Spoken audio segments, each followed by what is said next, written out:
Hey guys, just really want to talk about quickly how orders and issuing orders works. And so you can see here, I'm the Imperial player, and we've kind of gone over our command cards in that last video.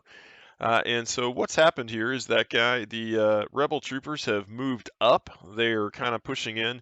And I'm going to show you two examples of if I had played ambush or if I had played assault and how it affects board play. Um, so I've got my units of stormtroopers right here, my death troopers, Bosk, and then I've got my Z-74 or 74Z speeder bikes. I just want to say Z-74, I don't know why. Just sounds more fun. And then we got Darth Vader in the middle. Now, when you're issuing orders, you have these tokens for each unit. These go to whoever you're issuing an order to. And then the rest of your tokens actually go into what's called a draw pool, and that's when you actually start the round. So right now what we're doing is determining who we're going to give orders to. Whoever I do that to, I would take their tokens, I would move them and put them by those units on the board face up. That lets me know that unit has not been activated or moved yet. And then the rest of them go into the draw pile. So the key to understanding issuing orders is they have to be within range. The unit has to be within range 1 to 3 of your commander, in this case, Darth Vader. So you can see right here, this unit's within range 3. This is this red line. This is a simulation showing me how far out. We actually have a ruler that does this. But you can see this unit right here is in range 1 to 3. So is Bosk. So is this Stormtrooper unit, and so on. These guys actually, believe it or not, even though this speeder bike is in range, it always has to be the unit commander. So actually, this leader is out of range on the 74Z speeder bike. So I would not actually be able to give him an order normally. However, we do have a long range comm link that I had put on his unit. It's an upgrade card that's special. Again, we'll have that on a couple of these units. And so that does allow me, no matter where these speeder bikes are on the map, at any time, Vader can issue them an order. So it really makes them flexible. And so if for example, I've got this unit right up here, and this is what I want to show you with the board control and why issuing orders is important.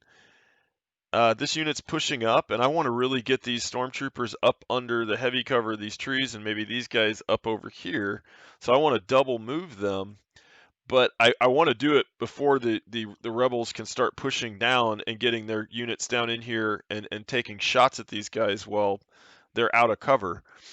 So in order to do that, I can't issue an order to these guys, but what I could do if I had played assault, I could issue an order to my speeder bikes because they're within range with that comm link.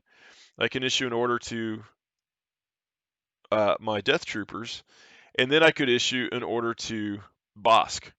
And then what that would do is give me a 75% chance of drawing a trooper unit so that I could move this one up first and try to get them under some cover before the rebels push down and start taking free shots at them.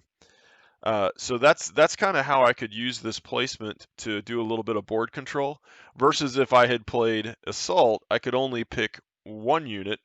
So in this case, I might, because I really want to get one of these stormtrooper units under cover, I might say, hey, I'm going to make it these guys. The rest of these would then again go into that draw pool, and now I've got less of a chance of drawing this guy and getting him up. So that's kind of how the issuing orders works as far as like trying to control the board. Again, key factors to remember, they need to be range 1 to 3 from your commander. And unless they have an upgrade card like a long range comm link, you're not going to be able to issue them an order. It's just they have to be within that range. Otherwise, they go into the draw pool, and then you're just pulling off. And a draw pool would look something like this. So let's say I did do that. We're going to do our speeder bikes. I'm going to do my special forces, and I'm going to do, instead of Bosk, I'm going to issue an order to Vader. Let's do that. Because Bosk is actually a little more fast moving, and I could do this. So what's going to happen is I'm going to put these in my draw pool and just show you a sample of what this looks like. We'll shuffle those up. And so now, when it's my turn, I have the ability to activate any one of my face-up order tokens units on the board, or I can draw from my pile. In this case, I'm going to draw from the pile, and I did draw a trooper unit. Again, I had a 1 in 4 chance of drawing Bosk there, so I could activate these guys, and we'll go ahead and move them.